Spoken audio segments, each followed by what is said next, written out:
Combray, Part 13. I felt it to be important that she should not leave the church before I had been able to look long enough upon her, reminding myself that for years past I had regarded the sight of her as a thing eminently to be desired, and I kept my eyes fixed on her, as though by gazing at her I should be able to carry away and incorporate, to store up for later reference in myself, the memory of that prominent nose, those red cheeks, of all those details which struck me as so much precious, authentic, unparalleled information with regard to her face. And now that, whenever I brought my mind to bear upon that face, and especially, perhaps, in my determination, that form of the instinct of self-preservation with which we guard everything that is best in ourselves, not to admit that I had been in any way deceived, whenever I brought my mind to bear upon that face, I found only beauty there. Setting her once again, since they were one and the same person, this lady who sat before me, and that Duchessa du Guermantes, whom, until then, I had been used to conjure into an imagined shape. Setting her once again apart from and above that common run of humanity, with which the sight, pure and simple, of her in the flesh had made me for a moment confound her, I grew indignant when I heard people saying in the congregation round me, "She is better looking than Madame Sazerat," or than Mademoiselle Vinteuil, as though she had been in any way comparable with them, and my gaze resting upon her fair hair, her blue eyes, the lines of her neck, and overlooking the features which might have reminded me of the faces of other women, I cried out within myself, as I admired this deliberately unfinished sketch, "How lovely she is! What true nobility! It is indeed a proud Guermantes, the descendant of Genevieve du Brabant, that I have before me." And the care which I took to focus all my attention upon her face succeeded in isolating it so completely that today, when I call that marriage ceremony to mind, I find it impossible to visualize any single person who was present except her, and the beadle who answered me in the affirmative when I inquired whether the lady was, indeed, Madame du Guermantes. But her, I can see her still quite clearly, especially at the moment when the procession filed into the sacristy, lighted by the intermittent hot sunshine of a windy and rainy day, where Madame du Guermantes found herself in the midst of all those Combray people, whose names even she did not know, but whose inferiority proclaimed her own supremacy so loud that she must, in return, feel for them a genuine pitying sympathy, and whom she might count on impressing even more forcibly by virtue of her simplicity and natural charm. And then, too, since she could not bring into play the deliberate glances charged with a definite meaning, which one directs in a crowd towards people whom one knows, but must allow her vague thoughts to escape continually from her eyes in a flood of blue light which she was powerless to control, she was anxious not to distress in any way, not to seem to be despising those humbler mortals over whom that current flowed, by whom it was everywhere arrested. I can see again to-day, above her mauve scarf, silky and buoyant, the gentle astonishment in her eyes, to which she had added, without daring to address it to anyone in particular, but so that anyone might enjoy his share of it, the almost timid smile of a sovereign lady, who seems to be making an apology for her presence among the vassals whom she loves. This smile rested upon myself, who had never ceased to follow her with my eyes, and I, remembering the glance which she had let fall upon me during the service, blue as a ray of sunlight that had penetrated the window of Gilbert the Bad, said to myself, Of course she is thinking about me. I fancied that I had found favor in her sight, that she would continue to think of me after she had left the church, and would perhaps grow pensive again that evening at Guermantes on my account. And at once I fell in love with her. For if it is sometimes enough to make us love a woman that she looks on us with contempt, as I supposed Mademoiselle Swann to have done, while we imagine that she cannot ever be ours, it is enough also sometimes that she looks on us kindly, as Madame de Guermantes did then, while we think of her as almost ours already. Her eyes waxed blue as a periwinkle flower, wholly beyond my reach, yet dedicated by her to me, and the sun, bursting out again from behind the threatening cloud and darting the full force of its rays on to the square and into the sacristy, shed a geranium glow over the red carpet laid down for the wedding, along which Madame de Guermantes smilingly advanced, and covered its woolen texture with a nap of rosy velvet, a bloom of light, giving it that sort of tenderness, a solemn sweetness in the pomp of the joyful celebration, which characterizes certain pages of Lohengrin, certain paintings by Carpaccio, and makes us understand how Baudelaire was able to apply to the sound of the trumpet the epithet delicious. How often after that day, in the course of my walks along the Guermantes way, and with what an intensified melancholy, did I reflect on my lack of qualification for a literary career, and that I must abandon all hope of ever becoming a famous author. The regret that I felt for this, while I lingered alone to dream for a little by myself, made me suffer so acutely that, in order not to feel it, my mind, of its own accord, by a sort of inhibition in the instant of pain, ceased entirely to think of verse-making, of fiction, of the poetic future on which my want of talent precluded me from counting. Then, quite apart from all those literary preoccupations, and without definite attachment to anything, suddenly a roof, a gleam of sunlight reflected from a stone, the smell of a road would make me stop still to enjoy the special pleasure that each of them gave me,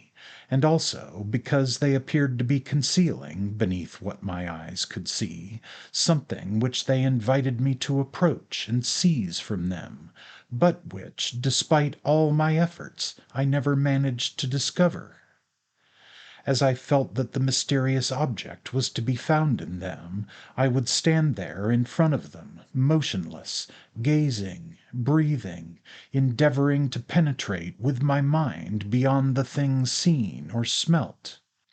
And if I had then to hasten after my grandfather, to proceed on my way, I would still seek to recover my sense of them by closing my eyes. I would concentrate upon recalling exactly the line of the roof, the color of the stone, which, without my being able to understand why, had seemed to me to be teeming, ready to open, to yield up to me the secret treasure of which they were themselves no more than the outer coverings.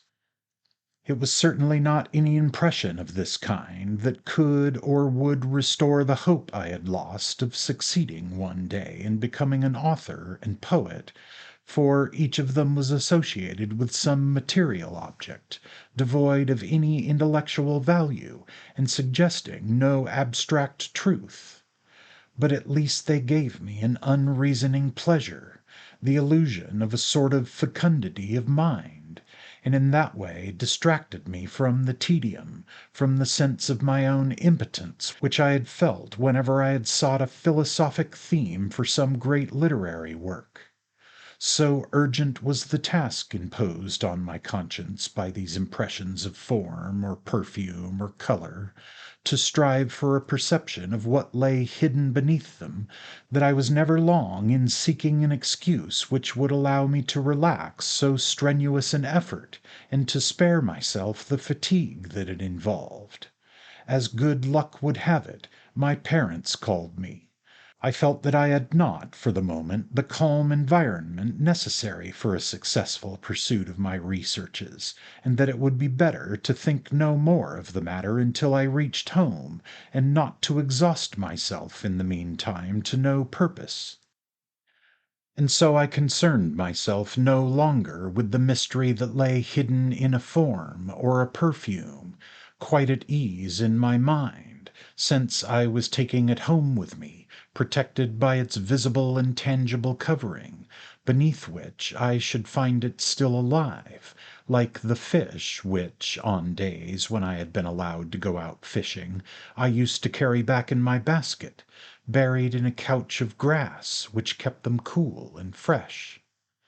Once in the house again, I would begin to think of something else, and so my mind would become littered, as my room was, with the flowers that I gathered on my walks, or the odds and ends that people had given me. My mind would become littered with a stone from the surface of which the sunlight was reflected, a roof, the sound of a bell, the smell of fallen leaves, a confused mass of different images, under which must have perished long ago the reality of which I used to have some foreboding, but which I never had the energy to discover and bring to light. Once, however, when we had prolonged our walk far beyond its ordinary limits, and so had been very glad to encounter halfway home, as afternoon darkened into evening, Dr. Persepied, who drove past us at full speed in his carriage, saw and recognized us, stopped, and made us jump in beside him. I received an impression of this sort which I did not abandon without having first subjected it to an examination a little more thorough. I had been set on the box beside the coachman. We were going like the wind, because the doctor had still, before returning to Combray, to call at Martinville-le-Sec, at the house of a patient, at whose door he asked us to wait for him. At a bend in the road I experienced suddenly that special pleasure, which bore no resemblance to any other, when I caught sight of the twin steeples of Martinville, on which the setting sun was playing, while the movement of the carriage and the windings of the road seemed to keep them continually changing their position. And then of a third steeple, that of Vieuxvicq, which, although separated from them by a hill and a valley, and rising from rather higher ground in the distance, appeared none the less to be standing by their side. In ascertaining and noting the shape of their spires, the changes of aspect, the sunny warmth of their surfaces, I felt that I was not penetrating to the full depth of my impression, that something more lay behind that mobility, that luminosity, something which they seemed at once to contain and to conceal. The steeples appeared so distant, and we ourselves seemed to come so little nearer them, that I was astonished when, a few minutes later, we drew up outside the church of Martinville. I did not know the reason for the pleasure which I had found in seeing them upon the horizon, and the business of trying to find out what that reason was seemed to me irksome. I wished only to keep in reserve in my brain those converging lines moving in the sunshine, and, for the time being, to think of them no more.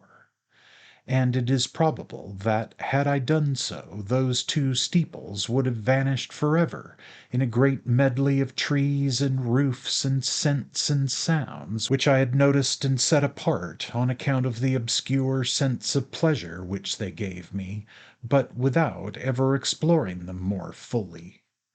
I got down from the box to talk to my parents while we were waiting for the doctor to reappear. Then it was time to start. I climbed up again to my place, turning my head to look back once more at the steeples, of which a little later I caught a farewell glimpse at a turn in the road. The coachman, who seemed little inclined for conversation, having barely acknowledged my remarks, I was obliged, in default of other society, to fall back on my own, and to attempt to recapture the vision of my steeples. And presently their outlines and their sunlit surface, as though they had been a sort of rind, were stripped apart. A little of what they had concealed from me became apparent. An idea came into my mind which had not existed for me a moment earlier, framed itself in words in my head, and the pleasure with which the first sight of them just now had filled me was so much enhanced that, overpowered by a sort of intoxication, I could no longer think of anything but them. At this point, although we had now travelled a long way from Martinville, I turned my head and caught sight of them again, quite black this time, for the sun had meanwhile set. Every few minutes a turn in the road would sweep them out of sight. Then they showed themselves for the last time, and so I saw them no more. Without admitting to myself that what lay buried within the steeples of Martinville must be something analogous to a charming phrase, since it was in the form of words which gave me pleasure that it had appeared to me, I borrowed a pencil and some paper from the doctor, and composed, in spite of the jolting of the carriage, to appease my conscience and to satisfy my enthusiasm, the following little fragment, which I have since discovered, and now reproduce with only a slight revision here and there. Alone, rising from the level of the plain, and seemingly lost in that expanse of open country, climbed to the sky the twin steeples of Martinville.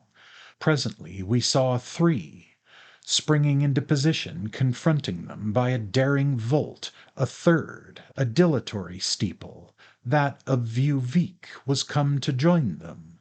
The minutes passed. We were moving rapidly, and yet the three steeples were always a long way ahead of us, like three birds perched upon the plain, motionless and conspicuous in the sunlight. Then the steeple of Vieuxvicq withdrew, took its proper distance, and the steeples of Martinville remained alone, gilded by the light of the setting sun, which, even at that distance, I could see playing and smiling upon their sloped sides. We had been so long in approaching them that I was thinking of the time that must still elapse before we could reach them, when of a sudden the carriage, having turned a corner, set us down at their feet, and they had flung themselves so abruptly in our path that we had barely time to stop before being dashed against the porch of the church. We resumed our course. We had left Martinville some little time, and the village, after accompanying us for a few seconds, had already disappeared, when, lingering alone on the horizon to watch our flight, its steeples and that of Vieuxvicq waved once again, in token of farewell, their sun-bathed pinnacles. Sometimes one would withdraw so that the other two might watch us for a moment still. Then the road changed direction. They veered in the light like three golden pivots and vanished from my gaze.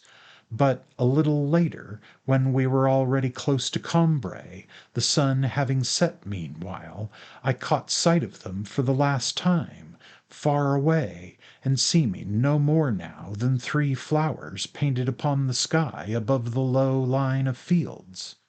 They made me think, too, of three maidens in a legend, abandoned in a solitary place over which night had begun to fall, and while we drew away from them at a gallop I could see them timidly seeking their way, and, after some awkward stumbling movements of their noble silhouettes, drawing close to one another, slipping one behind another, showing nothing more now against the still rosy sky than a single dusky form, charming and resigned, and so vanishing in the night. I never thought again of this page, But at the moment when, on my corner of the box seat, where the doctor's coachman was in the habit of placing, in a hamper, the fowls which he had bought at Martinville market, at the moment when I had finished writing it, I found such a sense of happiness, felt that it had so entirely relieved my mind of the obsession of the steeples and of the mystery which they concealed, that, as though I myself were a hen and had just laid an egg, I began to sing at the top of my voice. All day long, during these walks, I had been able to muse upon the pleasure that there would be in the friendship of the Duchessa du Guermantes, in fishing for trout, in drifting by myself in a boat on the Vivonne. And, greedy for happiness, I asked nothing more from life in such moments than that it should consist always of a series of joyous afternoons. But when, on our way home, I had caught sight of a farm on the left of the road, at some distance from two other farms which were themselves close together, and from which to return to Combray we need only turn down an avenue of oaks, bordered on one side by a series of orchard closes, each one planted at regular intervals with apple trees, which cast upon the ground, when they were lighted by the setting sun, the Japanese stencil of their shadows. Then, sharply, my heart would begin to beat. I would know that in half an hour we should be at home, and that there, as was the rule on days when we had taken the Guermantes way, and dinner was in consequence served later than usual, I should be sent to bed as soon as I had swallowed my soup, so that my mother, kept at table, just as though there had been company to dinner, would not come upstairs to say good night to me in bed. The zone of melancholy which I then entered was totally distinct from that other zone in which I had been bounding for joy a moment earlier, just as sometimes in the sky a band of pink is separated, as though by a line invisibly ruled, from a band of green or black. You may see a bird flying across the pink. It draws near the border line, touches it, enters, and is lost upon the black. The longings by which I had just now been absorbed, to go to Guermantes, to travel, to live a life of happiness, I was now so remote from them that their fulfilment would have afforded me no pleasure. How readily would I have sacrificed them all, just to be able to cry all night long in the arms of mamma! Shuddering with emotion, I could not take my agonized eyes from my mother's face, which was not to appear that evening in the bedroom where I could see myself already lying in imagination. I wished only that I were lying dead. And this state would persist until the morrow, when the rays of morning, leaning their bars of light, as the gardener might lean his ladder, against the wall overgrown with nasturtiums, which clambered up it as far as my window sill, I would leap out of bed to run down at once into the garden, with no thought of the fact that evening must return, and with it the hour when I must leave my mother. And so it was from the Guermantes way that I learned to distinguish between these states which reigned alternately in my mind during certain periods, going so far as to divide every day between them, each one returning to dispossess the other with the regularity of a fever and ague, contiguous and yet so foreign to one another, so devoid of means of communication, that I could no longer understand or even picture to myself in one state what I had desired or dreaded or even done in the other. So the Mességlise way and the Guermantes way remained for me linked with many of the little incidents of that one of all the diverse lives along whose parallel lines we are moved, which is the most abundant in sudden reverses of fortune, the richest in episodes. I mean the life of the mind. Doubtless it makes in us an imperceptible progress, and the truths which have changed for us its meaning and its aspect, which have opened new paths before our feet, we had for long been preparing for their discovery.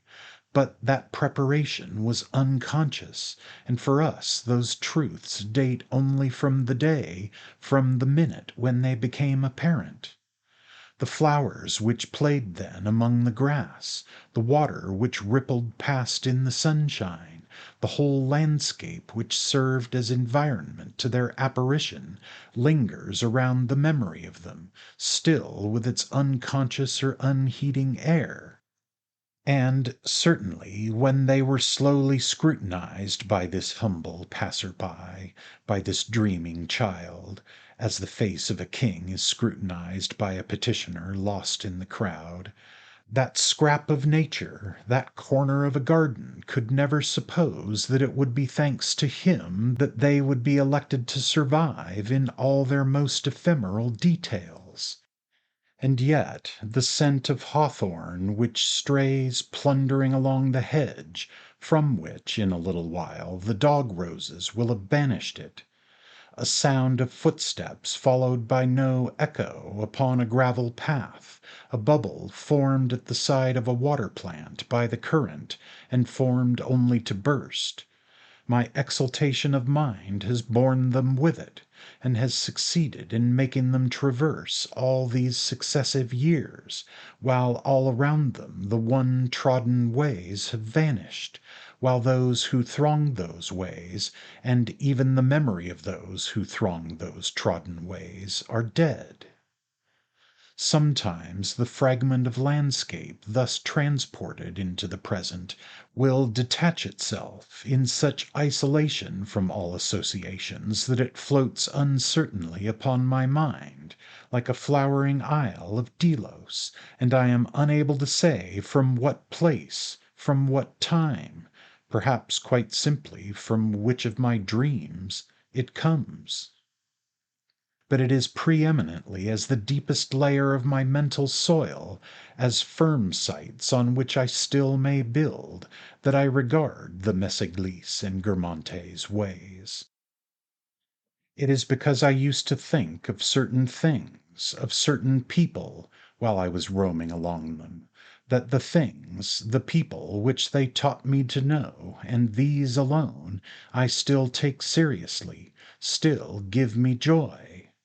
Whether it be that the faith which creates has ceased to exist in me, or that reality will take shape in a memory alone, the flowers that people show me nowadays for the first time never seem to me to be true flowers.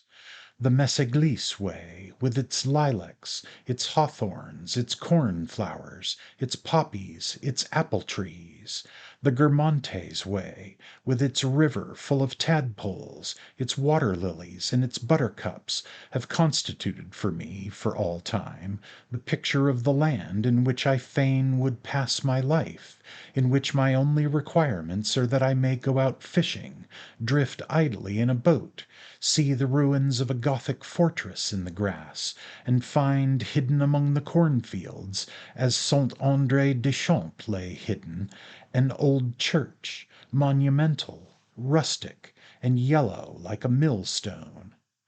And the cornflowers, the hawthorns, the apple trees, which I may happen, when I go walking, to encounter in the fields, because they are situated at the same depth, on the level of my past life, at once establish contact with my heart. And yet, because there is an element of individuality in places, when I am seized with a desire to see again the Guermantes way, it would not be satisfied were I led to the banks of a river in which were lilies as fair, or even fairer than those in the Vivant, any more than on my return home in the evening, at the hour when there awakened in me that anguish which, later on in life, transfers itself to the passion of love, and may even become its inseparable companion. I should have wished for any strange mother to come in and say good night to me, though she were far more beautiful and more intelligent than my own. No. just as the one thing necessary to send me to sleep contented, in that untroubled peace which no mistress in later years has ever been able to give me, since one has doubts of them at the moment when one believes in them, and never can possess their hearts as I used to receive in her kiss the heart of my mother, complete, without scruple or reservation, unburdened by any liability save to myself. No, just as the one thing necessary to send me to sleep contented was that it should be my mother who came, that she should incline towards me that face on which there was beneath her eye something that was, it appears, a blemish, and which I loved as much as all the rest. So what I want to see again is the Guermantes way as I knew it, with the farm that stood a little apart from the two neighboring farms pressed so close together at the entrance to the oak avenue, those meadows upon whose surface, when it is polished by the sun to the mirroring radiance of a lake, are outlined the leaves of the apple trees, that whole landscape whose individuality sometimes at night, in my dreams, binds me with a power that is almost fantastic, of which I can discover no trace when I awake. No doubt, by virtue of having permanently and indissolubly combined in me groups of different impressions, for no reason save that they made me feel several separate things at the same time, the Messageries and Guermantes ways left me exposed in later life to much disillusionment and even to many mistakes. For often I have wished to see a person again without realizing that it was simply because that person recalled to me a hedge of hawthorns in blossom, and I have been led to believe, and to make someone else believe in an aftermath of affection, by what was no more than an inclination to travel, but by the same qualities and by their persistence in those of my impressions to-day to which they can find an attachment. The two ways give to those impressions a foundation, depth, a dimension lacking from the rest. They invest them, too, with a charm, a significance which is for me alone. When on a summer evening the resounding sky growls like a tawny lion, and everyone is complaining of the storm, it is along the Messageries way that my fancy strays alone in ecstasy, inhaling, through the noise of falling rain, the odor of invisible and persistent lilac trees. And so I would often lie until morning, dreaming of the old days at Combray, of my melancholy and wakeful evenings there, of other days besides, the memory of which had been more lately restored to me by the taste, by what would have been called at Combray the perfume, of a cup of tea, and by an association of memories, of a story which, many years after I had left the little place, had been told me of a love affair in which Swann had been involved before I was born, with that accuracy of detail which it is easier often to obtain when we are studying the lives of people who have been dead for centuries than when we are trying to chronicle those of our most intimate friends, an accuracy which it seems as impossible to attain as it seemed impossible to speak from one town to another before we learned of the contrivance by which that impossibility has been overcome. All these memories, following one after another, were condensed into a single substance, but had not so far coalesced that I could not discern between the three strata, between my oldest, my instinctive memories, those others inspired more recently by a taste or perfume, and those which were actually the memories of another, from whom I had acquired them at second hand. No fissures indeed, no geological faults, but at least those veins, those streaks of color, which in certain rocks, in certain marbles, point to differences of origin, age, and formation. It is true that, when morning drew near, I would long have settled the brief uncertainty of my waking dream. I would know in what room I was actually lying, would have reconstructed it round me in the darkness, and, fixing my orientation by memory alone, or with the assistance of a feeble glimmer of light at the foot of which I placed the curtains in the window, would have reconstructed it complete and with its furniture, as an architect and an upholsterer might do, working upon an original, discarded plan of the doors and windows, would have replaced the mirrors and set the chest of drawers on its accustomed site. But scarcely had daylight itself, and no longer the gleam from a last dying ember on a brass curtain rod which I had mistaken for daylight, scarcely had daylight itself traced across the darkness, as with a stroke of chalk across a blackboard, its first white correcting ray, when the window, with its curtains, would leave the frame of the doorway in which I had erroneously placed it, while, to make room for it, the writing table, which my memory had clumsily fixed where the window ought to be, would hurry off at full speed, thrusting before it the mantelpiece, and sweeping aside the wall of the passage. The well of the courtyard would be enthroned on the spot where, a moment earlier, my dressing room had lain, and the dwelling place which I had built up for myself in the darkness would have gone to join all those other dwellings of which I had caught glimpses from the whirlpool of awakening, put to flight by that pale sign traced above my window curtains by the uplifted forefinger of day.